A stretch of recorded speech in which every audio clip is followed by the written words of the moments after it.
meninas! Sejam bem-vindas a mais um vídeo. Hoje a gente vai estudar juntas o capítulo 5 e 6 do livro de Esther. A gente terminou o capítulo 4 vendo Esther se preparar espiritualmente antes de agir, e a gente entendeu como isso é um importante aprendizado para as nossas vidas. A gente falou disso no grupo, a gente vê outros exemplos disso na Bíblia, que realmente a preparação espiritual, ela é muito importante, muitas vezes ela é esquecida, né? A gente vai fazendo as coisas com a nossa própria força, com o nosso próprio empenho, com a nossa própria dedicação, e esquece de trazer Deus para os nossos caminhos, para as nossas decisões, e se preparar espiritualmente é o primeiro passo. Esses dois capítulos são capítulos lindos, porque a gente vê a coragem de Esther, a gente vê a prudência de Esther, e a gente vê o agir de Deus. Mesmo sem o nome de Deus ali mencionado, a gente vê como Deus, ele estava ali o tempo todo, vendo tudo, cuidando de tudo e movendo as coisas na hora certa, dentro do plano dele. Então vamos lá. Eu peço desculpas porque tá tendo uma obra, então talvez tenha um ruído aí junto com a minha fala, mas vamos começar. Depois do terceiro dia, o capítulo 5 começa falando, né, que depois de 3 dias jejuando, Esther veste as roupas reais e vai para o pátio do palácio. E a gente lembra que Esther falou que isso era um risco enorme, porque existia um decreto ali falando que quem se aproximasse do rei sem ser chamado corria o risco de morte. Então eu acho importante a gente lembrar, quando a gente lê isso, a gente não esquecer do peso dessa cena, da importância disso na vida de Esther, e como Esther poderia estar se sentindo nesse momento. Ela vestiu as suas vestes de rainha, ela foi para o pátio se encontrar com um rei que não a chamava há mais de 30 dias, e que isso poderia ter assim um efeito muito drástico para sua vida, causando até a morte. E, por outro lado, ela estava indo ali também fazer um pedido de algo que poderia libertar o povo judeu. Então, assim, é importante a gente lembrar e refletir sobre o peso desse momento, sobre a importância disso para o interior de Esther, né? E a Bíblia fala que quando o rei a vê, ela alcança graça aos seus olhos, graça e favor aos olhos do rei, como ela sempre alcançou. E quando eu leio isso, gente, eu não sei se vocês pensam isso também, mas para mim fica muito claro que Esther, ela devia ter uma áurea diferenciada. Como a gente falou nos outros capítulos, Esther não ganhava graça e favor aos olhos dos outros pela sua beleza física, mas por algo que saía de dentro dela, pelo caráter dela que se transformava em uma áurea bonita, por uma beleza interna, né? Então eu penso, ela chegou lá e o rei, assim, na hora, falou, claro, minha rainha. Tanto que ele fala para ela, o que você quer, rainha Esther? Se você quiser metade do reino, eu te darei. E aí eu penso que para Esther deve ter sido uma coisa, talvez um sentimento de, olha, um primeiro passo eu dei, agora eu posso seguir para o meu pedido principal. E aqui eu acho importante porque falar, o que ela faz? Ela pede um banquete com o rei e com Ramã. Poderia claramente pensar assim, nossa, mas como é que ela pediu isso? Por que ela já não falou direto? E ela pede, depois desse banquete, um segundo banquete. E a gente vê que a prudência de Esther, ela não era uma prudência só antes de agir. Esther era uma mulher prudente também ao agir. Então, ela foi pensando, ela teve uma intenção, ela teve uma sabedoria estratégica para pedir o que ela precisava. E a gente vai ver que essa sabedoria, esse cuidado com como ela ia fazer, como ela ia falar, como ela ia agir, abriu espaço para que Deus agisse. E eu penso isso muito nas nossas vidas de mães e de esposas também, de mulheres, porque quantas vezes a gente precisa falar algo para os nossos maridos, dar um conselho para eles, ou conversar sobre algo que é importante para o casamento, que precisa ser mudado, algo importante na criação dos nossos filhos, e que a gente às vezes não sabe falar. Às vezes, se a gente tiver a preparação espiritual e depois também a prudência de ter uma preparação espiritual e também a prudência de falar na forma certa, da forma certa, na hora certa, a gente consegue com que as coisas cooperem para o bem. Sabe? Eu pensei muito isso, eu falei, nossa, eu às vezes sou muito ansiosa e provavelmente eu teria falado de primeira para o rei e não teria conseguido. Então, e na minha vida eu já vi eu muitas vezes falando aquilo, por mais certo que seja, sabe? Não, isso é certo, então você vai lá e fala, mas por mais certo que seja, existe um momento certo para falar. A prudência nos acompanha antes e ao agir. Então isso falou, assim, muito alto comigo, porque eu já me vi errar nisso, eu já me vi estar falando algo que é certo, que é o caminho correto, mas da forma errada. E quando a gente fala da forma errada, a gente pode estragar o final das coisas, o desfecho das coisas, sabe. E muitas vezes também, falar da forma errada, no momento errado, também é um descuidado com o próximo. Eu penso que claramente nas nossas casas, a gente ter essa sabedoria estratégica ao falar algo importante, ao pedir algo importante, também é um cuidado com o próximo. Não adianta só a gente saber que está fazendo certo, a gente precisa fazer o certo da forma certa, né. E eu fiquei, pensando muito, refletindo muito, coisas que eu já fiz e como é diferente quando a gente age com o Espírito Santo dentro de nós, com a prudência dentro de nós. E enquanto Esther está construindo o seu plano com prudência, com sabedoria, ela vai abrindo o caminho para Deus agir. Então ela pede um primeiro banquete, pede um segundo banquete, e nisso tudo Deus consegue mover as pecinhas da forma certa e preparar os corações para receber a mensagem dela. Porque também é isso, quando a gente espera o momento certo para falar e busca a forma certa para falar, Deus prepara o coração dos nossos maridos, o coração dos nossos filhos, o coração de qualquer pessoa, né, com quem a gente vá se encontrar e que precisa ter uma conversa correta, mas difícil. E aí a gente vê porque ela faz esse primeiro banquete e Ramã sai se sentindo muito honrado.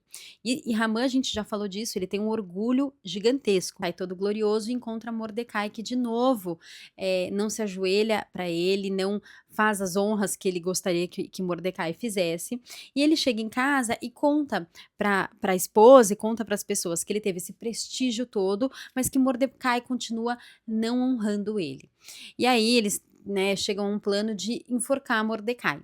Só que, enquanto tudo isso está acontecendo, enquanto Esther está tendo sabedoria, estratégia, prudência ao agir, enquanto o orgulho de Ramã cresce e se torna cada vez mais mundano, cada vez mais carnal, Deus está agindo. Porque nessa mesma noite o rei tem insônia.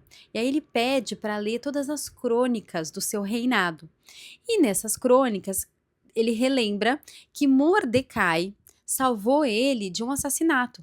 Né? Não sei se vocês se lembram, mas lá atrás, acho que é no final do capítulo 2, Mordecai fica sabendo de um plano contra o rei, conta para Esther e eles conseguem salvar o rei. E aquilo ficou escrito nos livros do rei.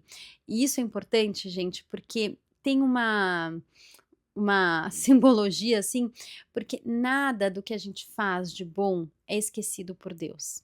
A gente está falando, obviamente, de um rei carnal aqui, mas assim como os reis tinham livros com crônicas da sua vida, Deus tem o livro da vida. E nós estamos ali, no livro da vida de Deus. Todas as nossas boas ações estão escritas ali. Deus não esquece, Deus não esqueceu que Mordecai foi bom. Deus não esqueceu que Mordecai foi justo. Mas ele vai recompensá-lo na hora certa e da forma certa dentro dos planos dele. O rei pergunta que honra e reconhecimento Mordequeu recebeu por isso. Eu falo Mordecai e Mordequeu porque eu estou lendo duas versões ao mesmo tempo, cada versão tem um nome. Mas o rei pergunta, né? O que ele recebeu, que honra ele recebeu? E os oficiais relembram o rei. Nada lhe foi feito. E aí ele chama, né, quem tá no pátio? Ramã. E Ramã estava bem no pátio para pedir que Mordecai fosse enforcado. E olha como Deus age no momento certo, na hora certa.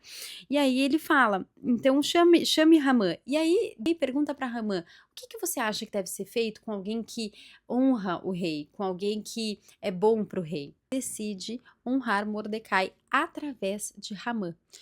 Todo aquele orgulho carnal de Ramã se volta contra ele, mas na hora certa. Muitas vezes a gente faz algo bom, a gente, né, constrói direitinho a nossa história e parece que as coisas não estão sendo recompensadas, não recompensadas obviamente aos olhos do mundo, aos olhos carnais, mas parece que a gente fala, mas gente, Deus, você tá vendo isso? Porque eu tô agindo da forma certa, mas você tá vendo essa injustiça? Deus está vendo. Está escrito sempre, tudo que a gente faz dentro dos nossos lares, nas nossas relações, nas nossas vidas, está sendo visto por Deus, está escrito no livro da vida. E Deus, ele recompensa a gente na hora certa e da forma certa. E a recompensa de Deus, eu acho importante falar, ela não necessariamente é a recompensa que o mundo enxerga. Não é uma recompensa de glórias, de orgulho carnal, como Ramã gostaria. Não, a recompensa de Deus é a recompensa do amor, é a recompensa de um Deus Pai. E a gente vê que eu acho, assim, muito profundo ver como o orgulho de Ramã se voltou contra ele, e ele teve que apanhar o cavalo e vestir Mordequeu com o manto e conduzir Mordequeu sobre o cavalo pelas ruas da cidade, proclamando à frente dele: Isto é o que se faz ao homem que o rei tem o prazer de honrar. Gente, aqui, isto é o que se faz ao homem que o rei tem prazer de honrar. Eu penso que aqui é o homem que Deus tem prazer em honrar. Deus honra a gente sempre da forma certa, na hora certa, na hora dele, né? Então que a gente não se esqueça disso. O livro de Esther, ele é muito rico em aprendizados, por isso que eu acho que a gente precisa ler e reler várias vezes, em vários momentos das nossas vidas, porque a gente aprende sobre a prudência, a gente aprende sobre como o orgulho carnal pode se voltar contra nós. A gente aprende que tudo que a gente faz está escrito no livro da vida, que Deus não esquece das nossas boas ações, Deus não esquece de nós e que Deus age nos bastidores, porque de novo a gente vê tudo isso acontecer sem ler na Bíblia claramente o nome de Deus, mas a gente vê que claramente é Deus que está agindo. Imagina, o rei Sônia bem nesse momento, e quem está no pátio no momento em que Deus decide honrar Mordequeu é Ramã, com um plano contra Mordequeu. Gente, Deus usa situações cotidianas, Deus usa as situações que estão acontecendo para que o plano dele aconteça. Só que a gente precisa ter fé nisso e a gente precisa agir junto com Deus, com a prudência de Esther, com a sabedoria estratégica que ela teve, com a fidelidade que Mordecai teve, com a bondade que os dois tiveram, porque nenhum dos dois quiseram agir, fazer justiça com as suas próprias mãos. Não, os dois esperaram por Deus, confiaram em Deus. De novo, na Bíblia Católica tem a oração dos dois, eu acho que vale a pena ler, porque a gente vê como a confiança deles estava em Deus. O coração deles podia estar aflito, mas eles não agiram por conta própria, eles agiram por Deus, com Deus. Eu separei um versículo de Eclesiastes 3:1 que fala: tudo tem o seu momento determinado. Há tempo certo para cada propósito debaixo do céu. Quando a gente para um pouquinho para olhar nossa vida lá atrás, pelo menos eu consigo ver claramente que todas as vezes que eu agi com a minha própria força, querendo fazer justiça com as minhas próprias mãos, foi no momento errado. E quando eu parei e esperei, Deus agiu no momento certo, quando os corações estavam certos, né? E eu também separei para vocês Hebreus 6:10, que fala: Deus não é injusto para se esquecer da obra de vocês e do amor que demonstram ao seu nome. E Gálatas 6:9: não nos cansemos de fazer o bem, pois a seu tempo colheremos, e se não desistirmos. Tá tudo lá no material de apoio. São promessas de Deus para as nossas vidas, né? Quando a gente pega essa, Deus não é injusto para esquecer a obra de vocês e o amor que demonstraram ao seu nome, isso é uma promessa de Deus, né? Não nos cansemos de fazer o bem, pois ao seu tempo colheremos, se não desistirmos. Que a gente não desista de caminhar a boa caminhada, de combater o bom combate, porque vai estar escrito no livro da vida. Deus conhece e sonda o nosso coração. Assim como ele conhecia o coração de Esther, coração de Mordecai, ele conhece os nossos corações. E é isso por hoje, meninas. Eu tô sendo super tocada com esse estudo. Confesso que, de novo, né, já tinha lido Esther, mas eu tenho tido aprendizados e reflexões muito importantes para minha vida. Tem me mostrado camadas em mim que eu preciso melhorar, tem me mostrado, tem me dado forças para caminhadas que eu estou caminhando. Então, assim, tem sido riquíssimo e eu espero que esteja sendo riquíssimo para vocês também. Beijos, até a próxima. Fiquem com Deus.